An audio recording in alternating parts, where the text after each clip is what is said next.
Расцветали яблони и груши, поплыли туманы над рекой. Выходила на берег Катюша, на высокий берег, на крутой. Выходила на берег Катюша, на высокий берег, на крутой. Hi, welcome to the Boys Club, where we always have something to say. After a long hiatus, we are back, and I'm here with my comrades. Hi, Lumpy, how are you doing? I'm doing okay. Doing okay. Glad to be back. We'll be good. That's good to hear. And how are you doing, Crazy? Man, what up, y'all? It's been a minute. I'm doing fantastic. And finally, but not least, we have Ash. How are you doing today? Hi, I'm good. I'm excited that we're back. We have lots of gossiping to do. Always. So today's episode was kind of a on the fly type of episode after we had noticed very quickly some problematic behavior we're seeing in online spaces from certain comrades. Not to name names, at least I don't plan on naming names, but we have noticed a tendency that is starting to appear of liberal identity politics within a specific group of people. A group that I'm a part of, a group that I know Lumpy is a part of, all of us, I believe, are a part of in some way or another with either physical or neurodivergency, and that's disabled communists. And we have particularly noticed this troubling trend amongst white disabled comrades using their disability as a shield and their liberalism, not unpacking it, using it in kind of a exclusionary way that doesn't focus on intersectionality. And that's what we wanted to discuss today. So first off, we are going to bounce it over to Ash, because I'm sure everyone who watches know that Ash has got their finger on the pulse when it comes to what's going on TikTok. And she's going to basically enlighten us with some of these things we've been seeing. Okay, so on TikTok, we have been seeing a lot of reoccurring behavior. I know that Nico has seen a lot of it too, because me and Nico love to go and watch the lives together. But I'm seeing concerning behavior. So a lot of what I have been seeing from primarily white disabled comrades is that I often have seen opposition come up into lives and berate our comrades, use language towards them that is racist, misogynist, homophobic, all of the different isms. And the people who it's being directed towards are fighting back. And sometimes in that fighting back, they will say words like crazy, insane, stupid, words that, yes, they are ableist. However, what I see is we then have white comrades who come up not to address the bigot that just accosted their comrades in the live, but to come in and tone police and to tell people, you are not allowed to use this language, you are now ableist, which I think is a very inappropriate time to correct our comrades. And honestly, like, if you're not in the same community as them, I don't think that you need to be the person to correct someone else's language. Yeah, I agree. What about so like ones that I've seen there was a time where there was a Black woman that came up to address some racism going on, and she used the word crazy in what she was saying, and someone on the panel like stops her, and a white person on the panel stops her from addressing the racism to derail that whole thing, and that was just bad. But we also have a comrade named Crazy. Oh my God. I was so ready. I was so ready for you to say that. Speaking of Black women that use the word crazy, hi, just in case you forgot, I'm Crazy 101. Been my name forever. It's gonna stay that way. So if you don't like it, exit stage left. Okay. So basically I had an identical experience. I was on Ash's live in particular. I forgot what we were talking about, but um someone had came in, they were just like, whoa, whoa, whoa, whoa, whoa, whoa, whoa. These are just some ableism that's going on here. And we were like, okay. And they went like down the list of the people who were there and they went to Ash and they're like, Ash, I heard you say the word crazy a few times. And Ash was like, oh, that's because I was referring to the person whose name is crazy, which was me. And they were like, no, that's unacceptable. And I had to stop them right then and there because that's unacceptable. You cannot, tone police someone who is, I had to say, like, hey, this is my name. It's been that way forever. It's always been that way. If you don't like it, you can leave. And also, two, you're tone policing a Black person. And three, you're tone policing women as, because I'm assuming the comrade that was there, they were masked, right? So it's like they were tone policing PLC, they were tone policing women, they were tone policing people about stuff that even though I'm not like, like physically or like mentally disabled, like I'm pretty sure disabled people don't care if some random person on TikTok said the word crazy or stupid or dumb. And it's like, we can't acknowledge that, like, yes, these words have an ableist etymology to them. Like they like the history of the word may have come from, ableist roots, but words change. Like, for example, people can reclaim entire slurs, and there are words that did not start off that way that become them. We need to understand that things have context. And a lot of what I'm seeing, not only liberalism, it's just a blatant washing over of context. And I think that actually things like liberalism and white saviorism in particular is what I see from white comrades the most, even though it can be any ethnicity. But it's like, yeah, I just honestly I hate to see it, and it's just really weird. No, I mean, I definitely, at least in some way, understand as someone who's disabled. I'm sure this is why this episode's so important to me, is because all of y'all know, I'm sure plenty of people who watch this episode know how much I focus on disability. And there's the reality of language, yes, can be harmful, but language can have a lot of different meanings. It can have a lot of different cultural approaches and contexts. I remember that one conversation that Ash brought up is the Black comrade. She was trying to talk about how crazy is used as AAVE in a lot of her community.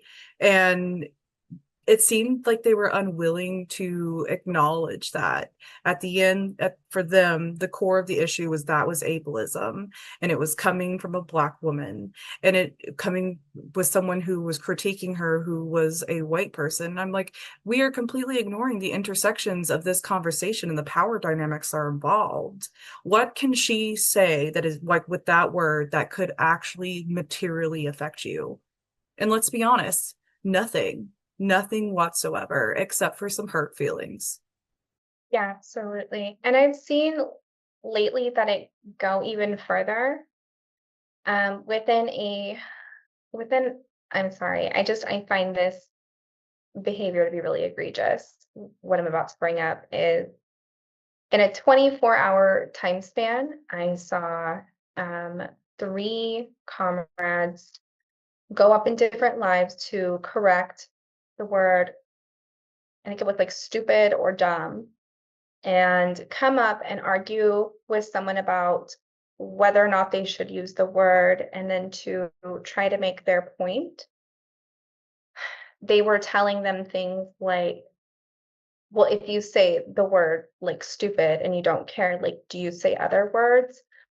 Do you say the N word? Like, would you say that? And then one of them was like goading the opposition, a white person, trying to get someone to say it, well, say the word then. If words don't matter, then say the N word. And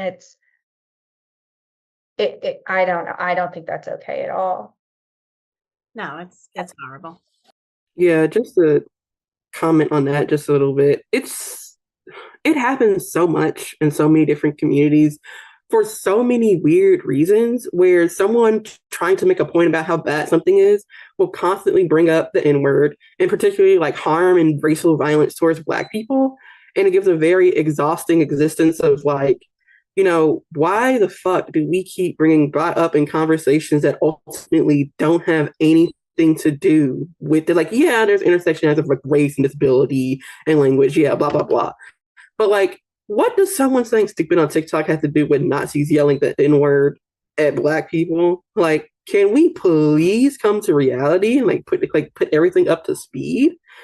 And it's like, and it's fucked up because they go on about, oh, this is harmful, and then try to goad people into perpetuating actual harm. Like, do you think a Black person scrolling past that live is going to hear someone go, well, yeah, I'm going to take you up on that N-word? Like, do you think a Black person is going to look at that and go, well, I'm so happy a comrade make them do that? Like, no. Like, you're just spreading harm, because like one day they're going to do that and someone's actually going to say it and they're going to be shook. And it's going to be, for me, it's going to be like hilarious, because like that's just such a dumb thing to do. But it is also just like, like again, why? Like, what's the point of doing that other than to just cause harm? Yeah, exactly.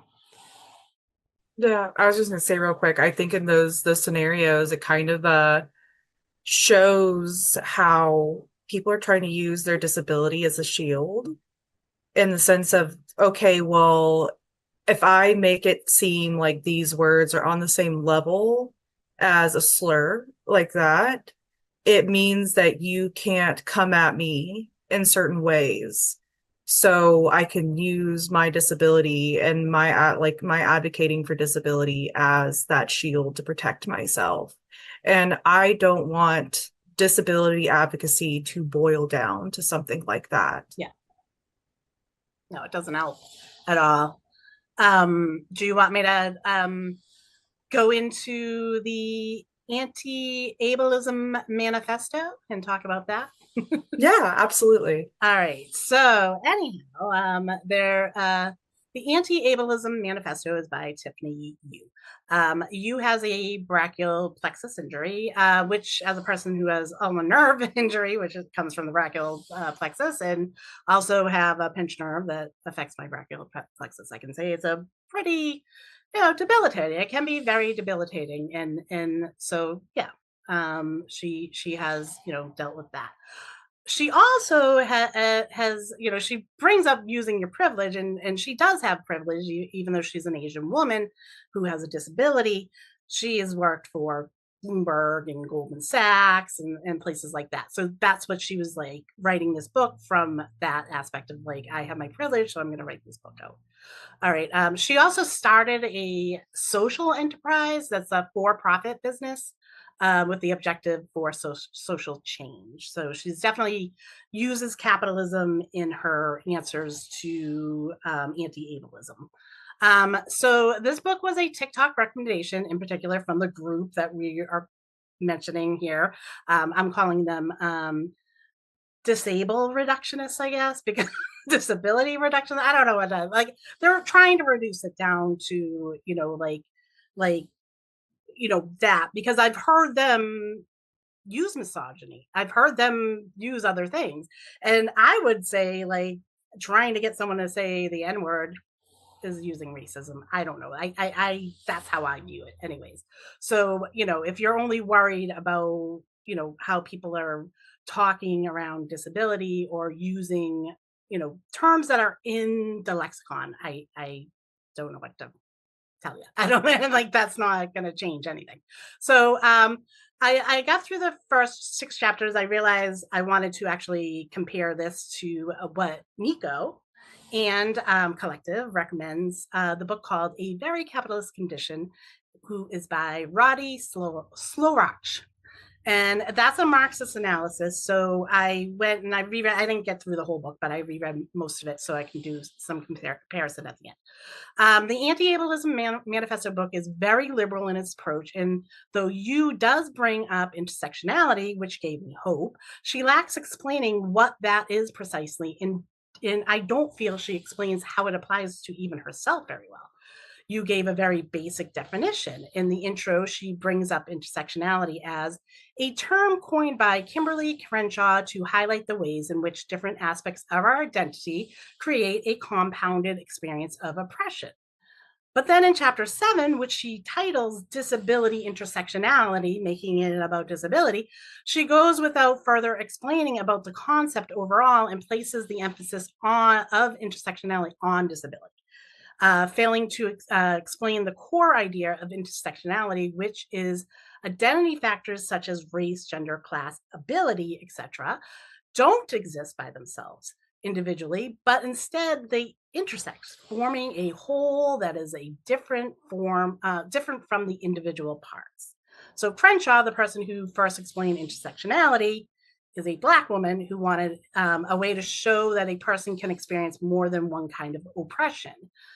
Such as her being a Black woman, which gave her the racism experienced by Black men, but also the sexism and misogyny experience of white women. Hers, as other Black women's, was something different than the parts. It created its own experience, one that a Black man nor a white woman could share fully. The first 4 chapters focus on language, which explains a lot of what this crowd is doing. Don't get me wrong, the language that surrounds disability isn't great and it needs to change. But this book focuses more on trying to change it at an individual level rather than emphasizing addressing the systems that create ableism. As a communist, I know how that fails to fix the overall issues. Not saying to ignore people using problematic language, more saying that we can see how that fails to work by applying diamat, histomat, and all that. Applying, looking at it from a communist lens. Chapter 1 begins with the Merriam-Webster's definition of disability, and Yu focuses on how the word impaired, which appears in that definition, is bad. She does bring up how her and others wrote to Merriam-Webster to remove the word from its definition, which I point out is actually addressing the usage from the system. So she's actually doing a good thing. So I just wanted to say, like, back in the 60s, the Black liberation movements wanted to rid the lexicon of the now outdated N-word, not the one we were talking about before, but the outdated one that was acceptable at the time in academics, and they used it for certain certain organizations and stuff. So revolutionaries like Kwame Ture rejected the word because, like the slur and word, it came from the oppressive roots. The actions they took to rid the lexicon and leave the word behind as outdated was to go to the media. First, magazines that were run by Black people like Jet and Ebony, and then to the mainstream media like New York Times. In the same vein as Yu and her cohorts asking Merriam-Webster to get rid of the word impaired in their definition of disability. So in a very, I found, lacking history of disability, she does talk about how impaired was used to distinguish against people who are disabled in some ways, but can still work, i.e. make money for the capitalists. And people who couldn't work had the word disabled applied to them. For me personally, all the words surrounding disability, including the word disability, are yucky for mainly historical reasons. But I don't really get too offended by some because we need ways to talk about disability. Speaking of which, she then spends chapter 3 defending the use of the word disabled, which I don't know, to me, one way she was doing this was bringing up words that had distinct, and that's not a bad word. No, distinct means other, it means different, it means, you know what I mean, it's different, it's set apart.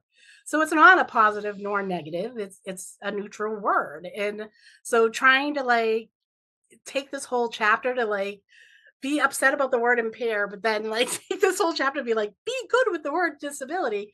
Because even in like at the end of every chapter, she was doing these reflection questions. And in this one, like it was like, yeah, you just have to be okay with this word. Like every question was like, I think I was telling you guys, like the one she wanted you to sit with the word, like say it 10 times, and she wrote it out 10 times and see how you feel with it. So it was just, I don't know, it just kind of ridiculous a little bit to me.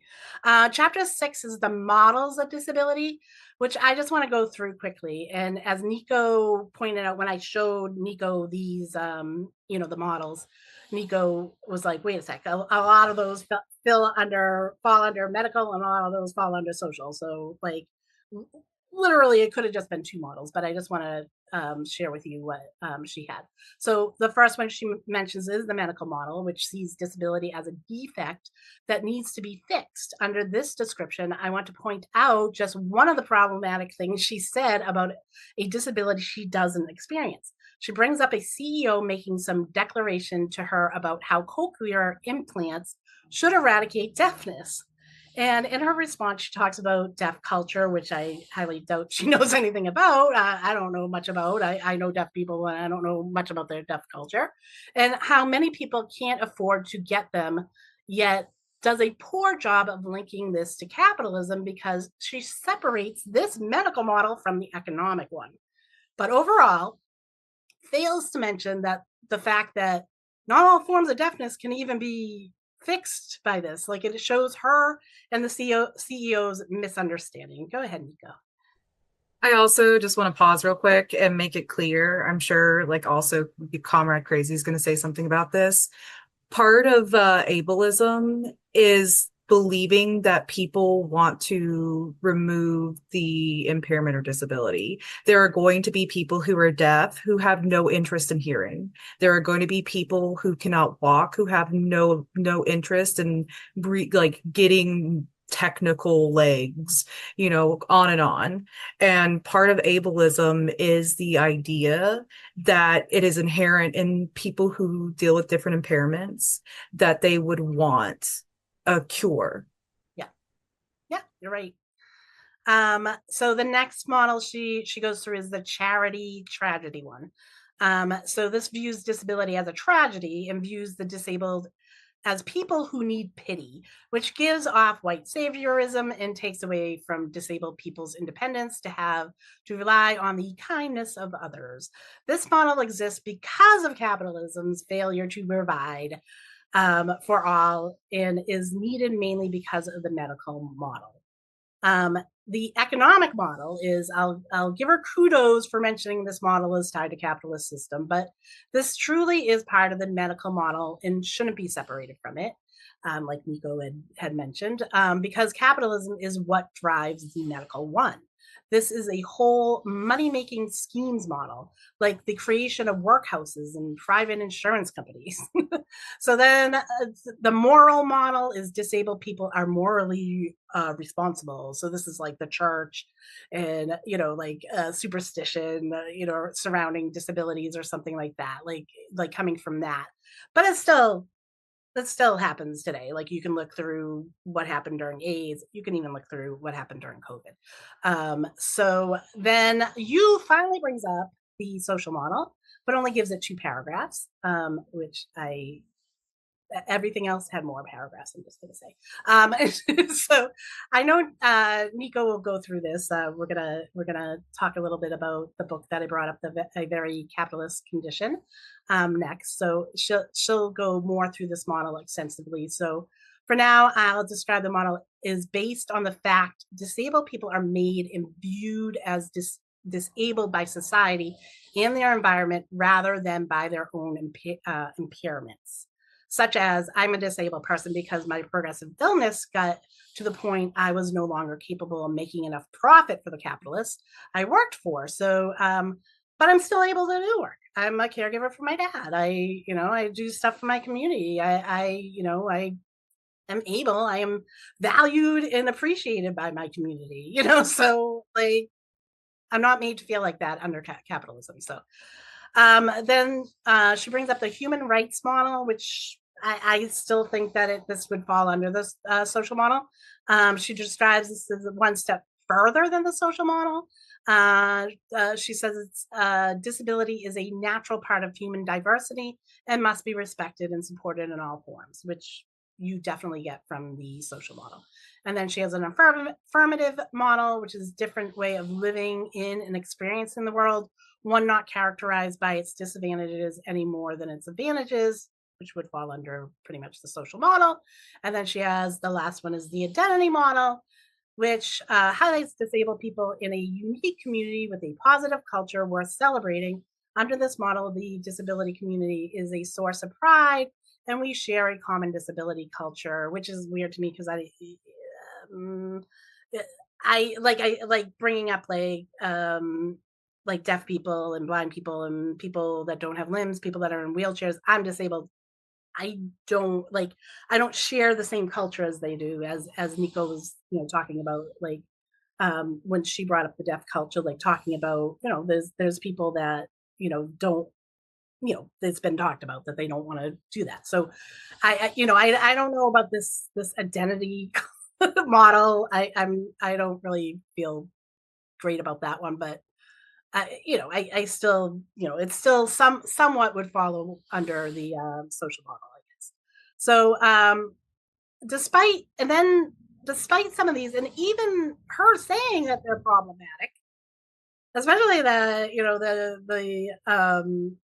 the one from the church and all that, right? You claims that we should utilize all of them together. Okay. So last thing I want to bring up about the book was chapter 15. So this is what I want to bring up that our friends on TikTok are missing. It's the call out microaggressions, but she talks about calling out and calling in and what the difference is. So in the book, she writes, I believe there is a time and a place for both call outs and call ins, depending on each nuanced scenario. You will have to make a decision regarding whether you should call someone out or in. For example, if someone adopts a belligerent attitude and targets a disabled person with a micro insult in public, a call out might be necessary to interrupt that microaggression in that moment.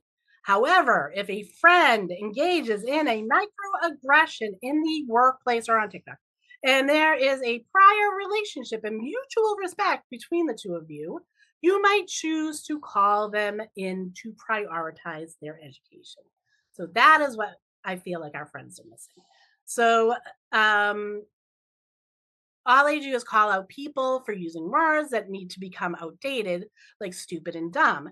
And to be honest, I never really see them call out the things you brings up in the book, like, because nowhere in the book does she talk about those words. She doesn't talk about those words. She talks about the language. When she's talking about the language, she's talking about the ones that do, like, denies disability, like, you don't look sick, which, someone in my position gets a lot, or like infantilizes them or applies superpowers to people with disabilities, like praising them and how much they have overcome. What people need to realize is that disability proves that humans are adaptable. It's not a superpower. People with disabilities are just trying to live their life with as much quality as possible. So just a couple of notes on comparing to what we're going to get into next is a very capitalist condition.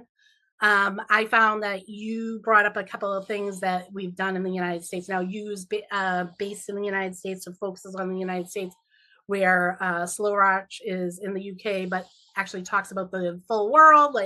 Like each chapter has like what's happening in the US, what's happening in the UK, what's happening, in China, what's happening in Russia, so does a very good job at that. But like you praises the ADA, where we know there's issues with the ADA because there's not like something in place that really makes compliance, or even if there's complaints, they're not addressed right away. So this is like a bare minimum that we deserve. This is a very bare minimum. The ADA, like there needs to be so much more. They don't even evolve quick enough with societal standards too. So like even in the language thing, like if you wanted to get rid of stuff, they would keep on using the word for years, and like it wouldn't come out. I also want to say that she doesn't talk about, which is a big thing in disability, but it's not something she went through, was getting on disability and how much like that needs to be addressed in the United States. Getting on disability is a huge issue for people with disability. It causes a lot of people who shouldn't be working to keep working because of it. So yeah, so I would have liked to see a conversation on that a little bit more than I mean just mentioning in passing. So, and she also praises the ACA, which if you know how I feel about the ACA, yeah, that's gonna just totally turn me off, especially since it just makes money for the medical industrial complex, which she's part of, because she has her little business there. So where Slorach uses a Marxist view, Shew is viewing it from a capitalist and liberal lens and places the actions needed on people who are disabled and doesn't talk about changing the systems, basically giving an individual issues focus versus Slorach, his systemic issue one.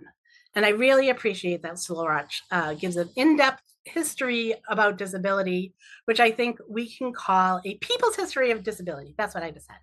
Okay, that's all I got. Yeah, no, that was great. I really appreciate you going over that book, especially considering I didn't have the time, because I'm one of those disabled people who just had to start working a full-time job so I can survive. So, yep. But and I only yelled at you a couple of times for making me read it. I mean, I'd kind of had a suspicion that there was going to be issues with that book when I'd heard it being mentioned multiple times, and the focus on like language usage over like the actual part of disability that needs to be addressed, which is the systemic aspect.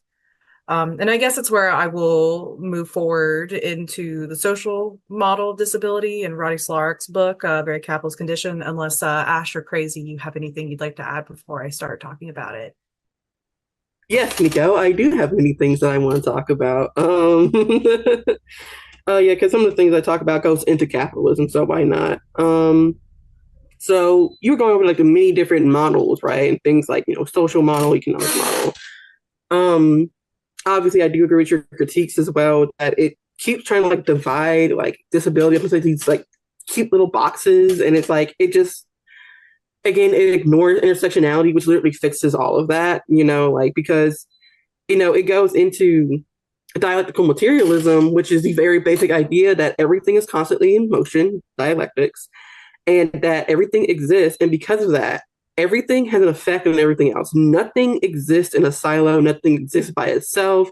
We don't just have the social model over here floating around in its own little bubble, and then we have the economic model down over here floating in its own bubble. These are all connected. And a good example that I have of the social model of disability that's kind of connects that is these little things right here that I have on. Glasses, right?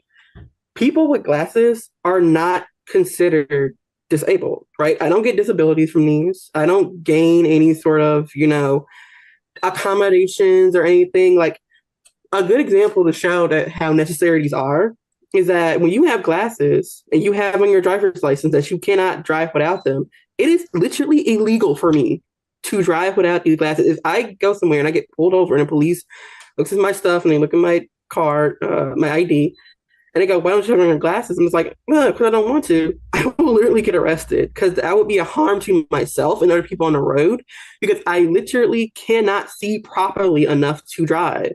If I lose these or break these, I have to go to the eye doctor or go to the glasses store and drop $100 on getting new glasses. I cannot live without them, like, frankly, but I'm not considered disabled. Now you might ask yourself, okay, so why?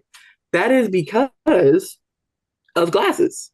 They have been invented, they've been around for thousands of years, and they help people like me continue to work and live our lives independently with just one thing, right? And since they are so ubiquitous in society, and they have been accommodating to society. Like, for example, if you go to a tool shop and you buy goggles, they have goggles specially made for people with glasses. You don't have to go on some special store. You don't have to look online. You don't have to do any of that. You have to just you just go in, you buy them, and they'll cost pretty much any more than regular glasses, and that's it.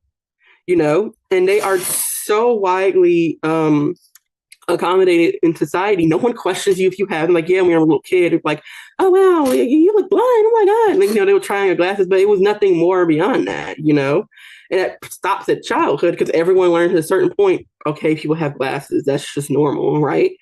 But people who have other disabilities, like being in a wheelchair, having a walker, having to use a cane, like a sight cane to see, they don't ever get that point. They don't ever get to a point in society where they just go, oh, that's just normal. Leave them alone or accommodate them without question. It's constantly having to advocate for yourself time and time and time and time and time again. So I tell people, like, if you have glasses, imagine how exhausting it would be to go to like a theater and they go, sorry, you have to take off your glasses because the technology we use will reflect off the frames. And it's like, I cannot physically see. Like, I couldn't even see the movie. So what's the point of being here? Imagine every time you went somewhere, they're like, oh, sorry, you have to take off your glasses. Like say during a test, we're like, well, people can like see and like the reflection. And, I imagine like having to be, what? If I take them off, I can't see. Imagine how exhausted you would be every single day having to advocate for something that you need, and not having any technology to help with that. And so that's like a really good example, at least in my mind, of the disability model. And it just goes back to, how, when Nico said where some people will try to eradicate disability, the word eradicate there is extremely important because the same way how you cannot just stop being disabled, like, the whole cochlear ear implants, like some people will just never be able to hear again. And some people don't want to, they just don't, and using the word eradicate, especially when you have people that you cannot cure, it reminds me of Nazis. Because you have to realize that, considering the fact that we as a society do not accommodate disabled people, what happens is that disabled people become a strain on society, even though that's society's fault, not disabled people's fault. And what happens is they become a strain on our healthcare. They are a strain on other people around them. They're a strain on our taxes. It's the shit that RFK is doing. He's trying to cure autistic people by sending them to essentially concentration camps. That is the exact same thing that Nazis did. It was called Action T4, where they sent particularly disabled youth to these doctors' offices where they would diagnose them. They would basically just went, is this kid disabled? And the doctor would go, yes or no. If you said yes, you got sent to the concentration camp. If they said no, you got sent back into society. And one of those doctors, you may know his name. His name is Asperger. Well, his last name was. That's where we get the whole, oh, I'm not autistic, I have Asperger's. Because Asperger's was the diagnosis that this doctor invented to try and separate out the kids that were too disabled from the kids that can still somewhat function in society. And it's like, oh, that's not the point. That's not the point of disability. And it goes back into like capitalism. Because like, as long as you can still work, as long as we can still adequately extract your labor, you are not disabled. You are not considered disabled. And anyone that's outside of that is a strain. They are a burden, and they are to be pushed out, if not completely eradicated. This is what people like Crutches and Spice on TikTok and Instagram and all their other social medias goes on about, that these structures of fascism and of eradication and genocide and imperialism and colonialism will be built upon disability.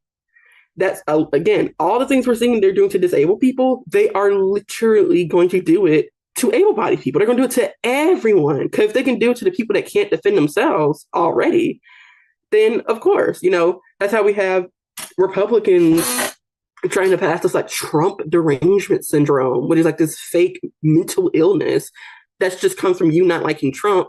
And so they're gonna do what? They're gonna do like they did in like the 40s and 50s. They're gonna do you just like how they did people in like the I think it was like the around like 40s and 50s and 60s, where it's like they just threw people in mental asylums, gave them lobotomies, which again further disabled them. But because they were calm and not being, wreckful, fine with them, off with them. And hundreds of thousands of innocent people got lobotomized. You could have had anxiety, you could have had depression, you could have just been rebellious. You got lobotomized and just sent on your way and just fully disabled for the rest of your life. And again, they definitely were not accommodating disabled people back then. So it was just terrible. And so I think that will lead to Nico's point perfectly about, like capitalism and how capitalism truly is the thing that ties all of this together. The economic model, the social model, the charity model, all of that comes down to capitalism. It is trying to extract your labor. It is trying to constantly extract something from you. It's trying to exploit. It is trying to oppress because, frankly, you just want some money. No, you bring up some good points. I do want to make a quick note, and this isn't necessarily a correction, but the social model is the Marxist model. It is the anti-capitalist model. But the medical model is tied to capitalism directly. Just basically, to go back a little, like what Lumpy was talking about, when Tiffany Yu starts talking about the word impairment being a bad word, that's actually directly contested in a very capitalist condition, because impairment is just talking about not having a certain functionality. It's not meant to be negative. It is not to, it's always been used in a sense of like, a lot of things can have an impairment. Every creature can have an impairment if they also experience impairment. But disability or being disabled, the term itself is tied to capitalism. Because when you look at either the medical model, which is the idea that the onus of responsibility of dealing with a world that is disabling, it's on you, versus the social model, which impairment is not what's disabling. It is the barriers in the society around you, i.e. capitalism, and these other things that intersect with disability or, having an impairment that make you disabled. And like you're talking about, crazy with like glasses, that if you didn't have glasses, you would have a barrier that would make you disabled. If you were unable to have your glasses, you no longer would be able to participate in capitalism. But also in every other aspect of life, could you make, like, without glasses, could you make your food? Without glasses, could you drive? Without glasses, could you watch anything or get any kind of joy out of life? Could you see your loved ones? And it's like, of course, we can go into, deeper details about like, blind people, for example, might not feel the same way about these things. But that's the point, because it is the disabling world around you that has the barriers put up. So you can't enjoy being with your loved ones. You can't enjoy going and doing things that you like, your hobbies. You can't go and work and be part of your community. These are the barriers that are actually what causes disability. And a very capitalist condition really delves into that. It's one of the reasons that ever since even I joined Collective, one of the first things I said is everyone should read this book. I have friends, comrades who I've known for years who have taught me a lot, who no longer refer to themselves as disabled because of this book. They refer to themselves as having an impairment, and they exist in a disabling world. And they're, some of the most well-read and active communists I know. But you also brought up the T4 program, which also a very capitalist condition brings up. I highly doubt, not sure, you could correct me. I know you probably didn't get through everything, Lumpy, but I don't believe Tiffany Yu talks about that at all. And it's a really important thing to discuss because we see it currently happening. It is starting to happen again. The T4 program was a program that, as Crazy said, targeted disabled people or people with impairments, but it happened before the Holocaust. It was the way for them to test out different chemicals on who they deemed the least valuable people within their communities and society. And we see that throughout history. And one of the great things about a very capitalist condition that is brought up is Germany wasn't the first place to try these things. It's just like you mentioned asylums, but the US and the UK actually had a longer history of practices of eugenics in the same way that the T4 program was than Germany did. And it's tied to capitalism. And I know I've been kind of going on a little monologue, more personal things, or, just how I feel about the book. But the reason why I bring this book up so often, why we're making sure it's a point in the discussion, is too many comrades who deal with impairments have not read this book. Too many comrades who are speaking on behalf of their community do not understand what disability is and what the social model is. And ultimately, that is harmful. And I want to bring up something, and I know that someone might see this and be like, you are talking about me. That's how you feel. That's how you feel. But when you sit there and you focus on ableist language, when you're talking to somebody who honestly is more oppressed than you, whose material conditions are more affected than what you will ever experience if you're white. Because we know the main contradiction here in the United States is settler colonialism, imperialism, racism. It is not going to be about disability. Does disability tie to those things? Yes.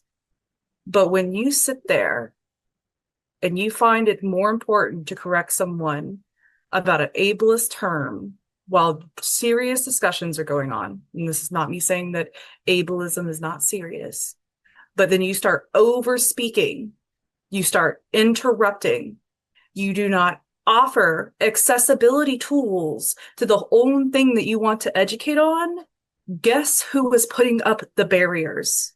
It is not the person using the word stupid, it is you. And if you are disabled, you need to learn better.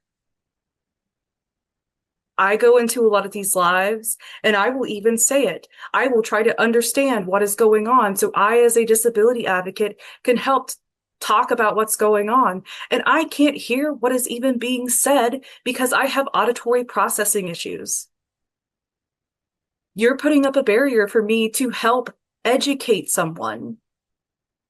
That shouldn't be the case. Sorry. I'm done. I just realized how mad that actually makes me. That's how with the points of the calling out and the calling in, and that even from their own text that they put, they have read and agree with, that is what is being told to them, and that is not what is happening. And I think everyone here, I think all four of us felt like, what is going on here when that was happening, so yeah, it's not, also, yeah, it's just, it doesn't help end ableism. It doesn't. Mm-hmm. And I also wanted to add for Nico, don't ever apologize for being angry or upset, because a lot of these people will not understand it until there is someone literally yelling in their face. It reminds me of Ash when they had made a video on TikTok and they said something along the lines of like, "You guys need to shut the fuck up." It was so funny. It was basic like op spec. It was like, stop posting everything on social media, stop yelling about everything on social media, stop like, like be better about like the information you're putting out to the world, like with your name and face on it. I mean, look at me. I take my op spec pretty seriously. And Nico was like, shut the fuck up. Like, just stop posting everything on Instagram. Like, you're in the middle of a protest with your face exposed, posting stuff on Instagram. And there was someone in the comments, not gonna lie to y'all, that was literally like, wow, you are so rude. Imagine talking to people like that. And I was like, you are so sensitive. I was like, how in the world do you expect to fight a revolution like this? Like, there are gonna be cops shooting tear gas, rubber bullets. There are gonna be people trying to fight you in the streets. And here you are getting your feelings hurt over someone telling you very legitimately to shut the fuck up. So it's like, yeah, like Nico, don't ever apologize for being mad or upset, because the ones that don't want to hear you, they're not going to hear you. Like, they're just going to use your tone as way, like, well, you need to learn how to speak to people in common. Like, they're not going to listen. They don't care. But the ones that listen and understand, yeah, they'll be mad with you. Like, the real ones will be mad with you because, like, it is maddening. It is very maddening. It's very frustrating. It's very hurtful.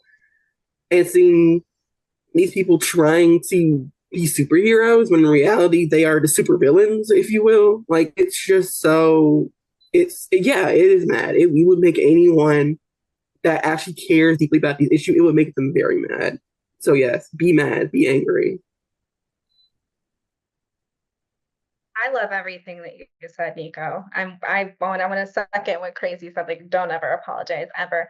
But what you were saying reminded me of a lot of interactions that we have had where people want to be the police. Like, let's be real. People want to be cops. People want to get the fucking social capital of, I'm the guy that came up and I stop people from saying the really bad C word. The word is crazy, whatever, right? But they are actively putting up barriers, like Nico was saying, like, not just with the over talking and like being overstimulating, or not taking into consideration that like a lot of people have to use earbuds. It's extra loud on the earbuds. But it reminded me of when, Nico, do you remember this? When someone came up when we were doing book recommendations and I had said the word read and education. And I had two people come up and tell me that I was not allowed to say those words, that it was very ableist, that I should not use the word read, okay? But are they reading to people, right? Because for one, they're assuming that, people can't read, disabled people can't read, which is like ableist in and of itself. But the other thing is like, what are you doing to make sure that people who have a hard time reading are gaining access to this? Like, are you reading to other people? Are you offering to do one-on-ones? Have you started a reading group? Do you hold discussions? Have you recommended a podcast? Have you recommended a documentary? There are 1,000 ways to ingest information.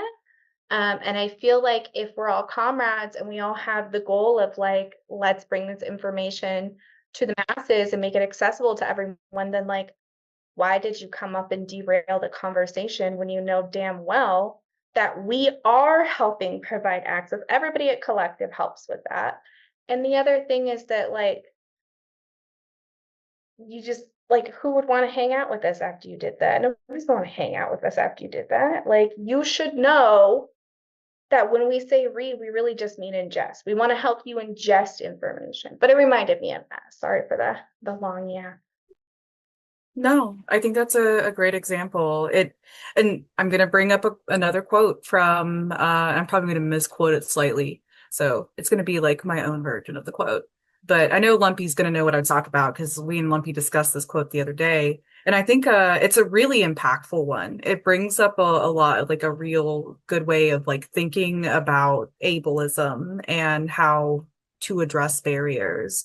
And it's one where, imagine if you were someone who was a wheelchair user and you had a store that might use outdated language versus a store that uses wheelchair user. And you go to both of these stores and the one that has the outdated language has a ramp, but the one that uses the proper terminology doesn't.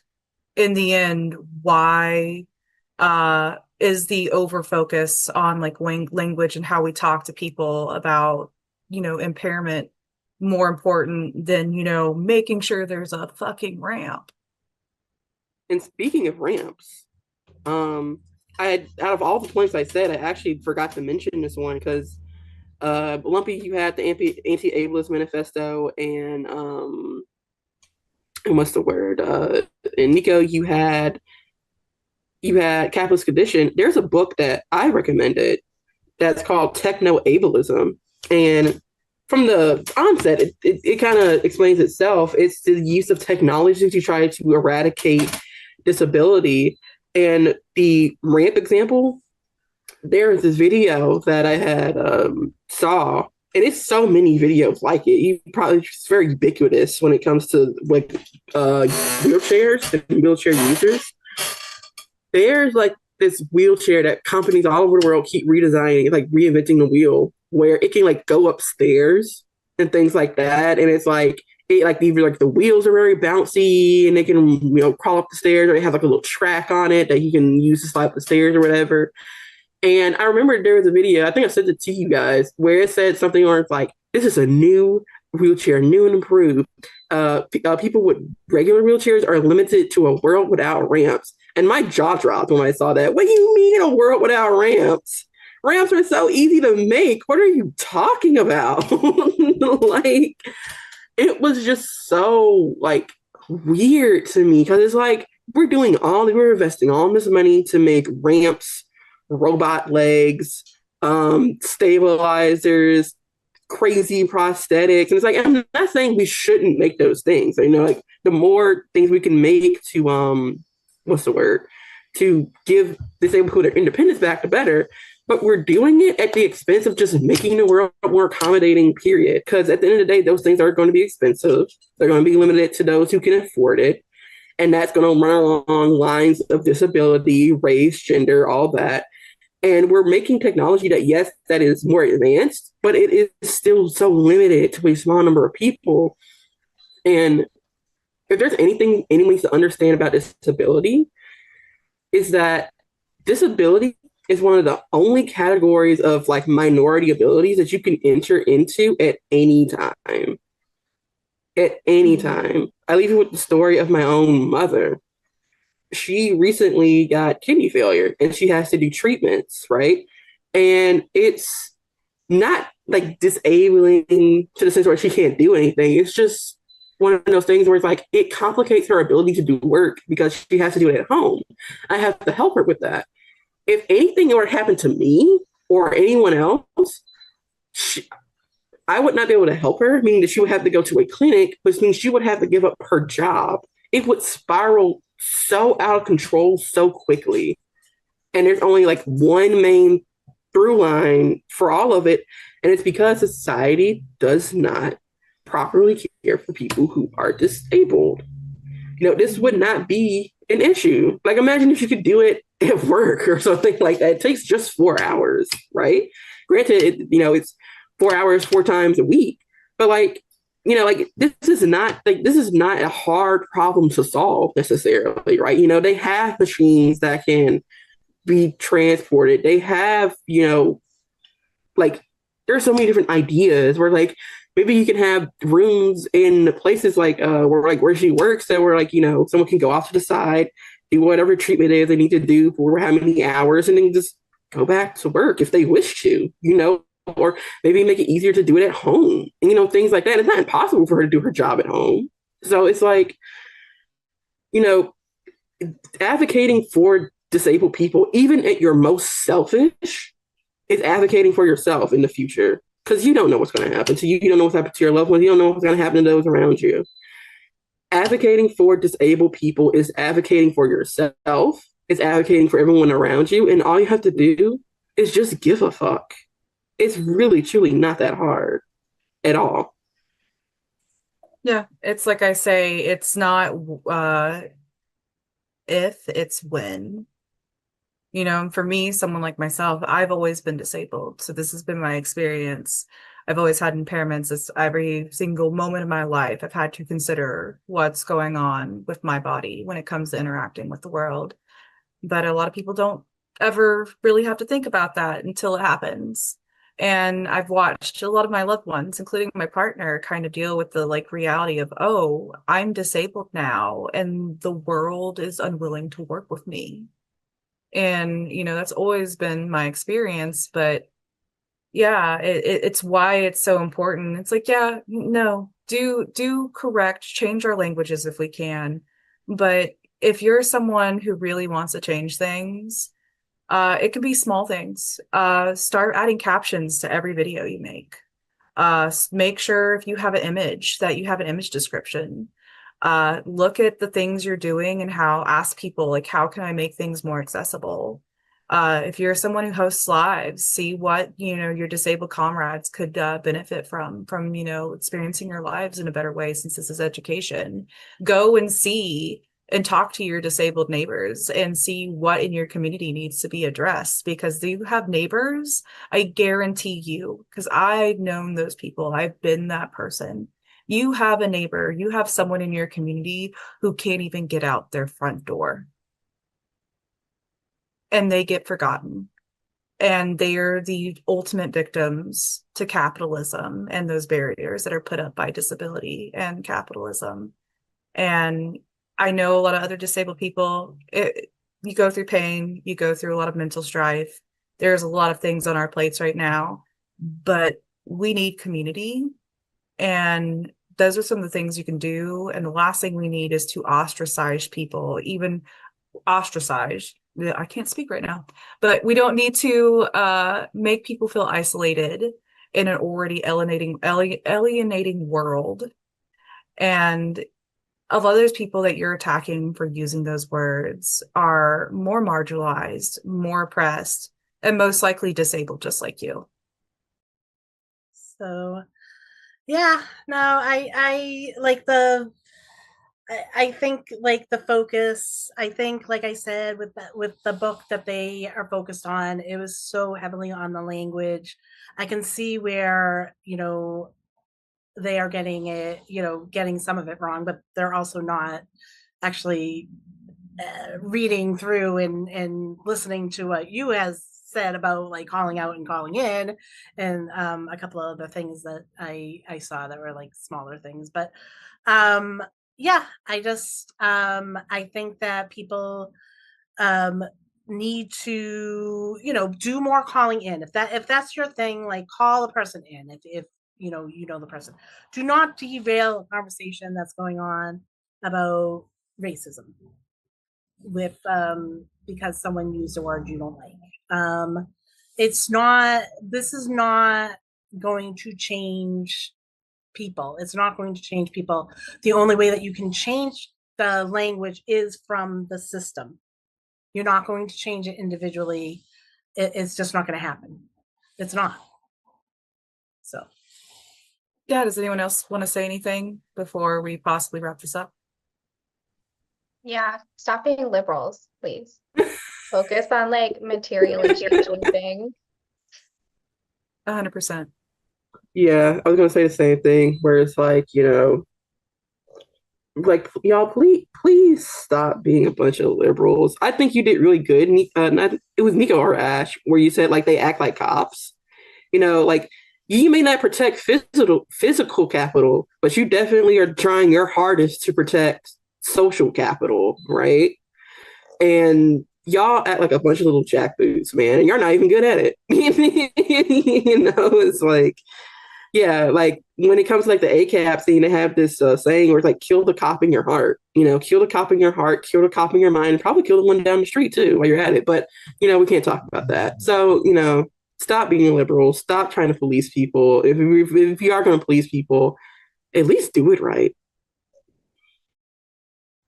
yeah, and I would just say just one of the important things that I like brought up, and I want to just reiterate, is the adaptability thing, because in any conversation about like human nature, it really is bullshit. And then it just comes down to humans are adaptable. And that's what you need to keep in mind. You're not saving people by yelling down people for using the word stupid or dumb. Like it's not, it doesn't really save anyone. Like it's not there. I get that those words should not be used, but it takes a long time to, for people to come around to that. Like even talking about when I was talking about the outdated N word, like it took like over a decade for them from writing to the magazines to like New York Times. And I even remember as a child, I was born in 1970. I remember so it had to be like late 70s, early 80s, that conversation still being around, So, I mean, it doesn't happen overnight, and you're not going to do it by just berating people. It's not going to get you there. So. Yeah, this actually makes me think about, I'll keep this as a short story. It reminds me of a time where I was actually doing a conference where I was speaking on the experiences of mental health and disability for people getting higher education. And I started the conversation with as a disabled student. And while I was talking about my experiences, a higher educational professional who, from everything I could tell, was an able-bodied person, stopped my conversation to go, actually, it's student with disability. And I see the same type of liberal identity politics being used on TikTok to derail conversations about important things. People have a right to talk about their experiences, what they need to have changed. And if you are white or white presenting, the idea or the fact that you somehow seem to think it is okay to derail someone having a serious conversation over words like stupid is unacceptable. That's just the fact. It's not the place. It is you using your white privilege to derail. It is you not sitting there thinking about the intersectionality and the power dynamics within our society to pause and go, my disability as a white person is not more important than someone discussing racism or someone discussing a genocide happening. And I really need disabled comrades or comrades with impairments, however you want to call yourself, especially hopefully after you read a very capitalist condition, you realize that intersectionality does not stop. It never will. It will, even when we become communist, which will happen, that we'll always need to use that. There will always, we will, until these things are addressed, these contradictions are addressed, your whiteness overtakes your disability. And stop being a fucking cop. But yeah, I guess that's it. Sorry if my little tirade was a little too much. But thank you everyone for listening. Thank you, Lumpy, Crazy, and Ash for joining me, Nico. And we'll hopefully talk to you all soon. Bye. Bye-bye.